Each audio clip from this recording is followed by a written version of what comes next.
السلام عليكم ورحمة الله تعالى وبركاته. مرحبا بكم في قناة حبيب لمعلومات تقنية. هذا الفيديو خاصة للمبتدئين ليحاولوا يدخلوا في هذا المجال نتاع البيع وشراء الأورو في الجزائر، وكذلك ما عرفوش كيفاش يشروا الأورو، وكذلك ما كما حنا الثقة ما كانش.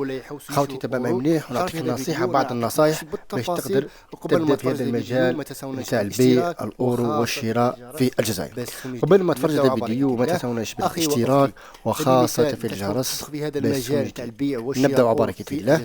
أخي وأختي، تحاول تشري أورو ولا تحاول تشري أورو ولا تحاول تبيعي وتشري، وكذلك اللي عندك الاموال نتاع اليوتيوب ما عرفتيش كيفاش تبيعيه ولا ما عرفتيش السعر نتاع الاورو، شوف معي مليح ولا شوف قبل ما تبيع الاورو سقسي شحال راهي يدير، سواء كان في البيع والشراء، سواء كان في البيع والشراء.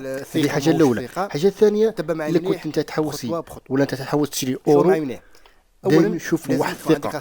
علاش؟ كيما الأورو خاوتي راه فيه مباسية كبيرة. مثلا انت تشري 10 أورو ولا 5 أورو ولا 50 أورو ولا 100 أورو مزورة وبعد تبيعها، واللي تبعته يفيق لك، هنايا ربما تدخل فيها المحكمة، تدخل فيها الحبس وقضايا.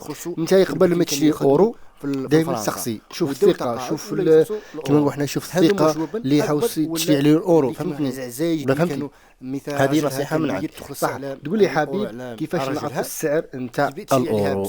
كما قلنا دائما قبل ما تبيع، مثلا انت عندك 100 أورو ولا 200 ولا 300 أورو، قبل ما تسقسي شحال يدي عليه الأورو. السعر تاع الأورو ماهوش ثابت 100%. تلقاه بالك يهبط لك مثلا 90%، تلقاه 80%، 70%. فهمتوا؟ دائما سقسي شحال راه يدير الأورو. هذه نصيحة من عندي.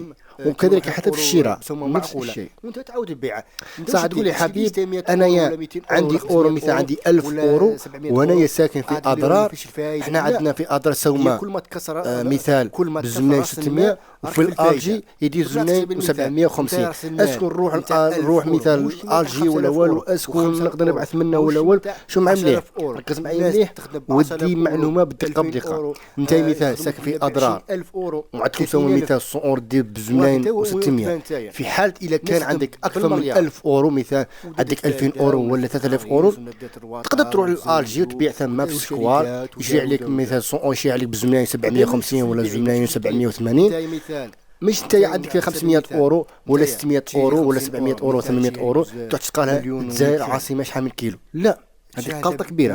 اذا كان عندك مبلغ كبير روح للألجي، راهم يشريو عليك بسومه معقوله.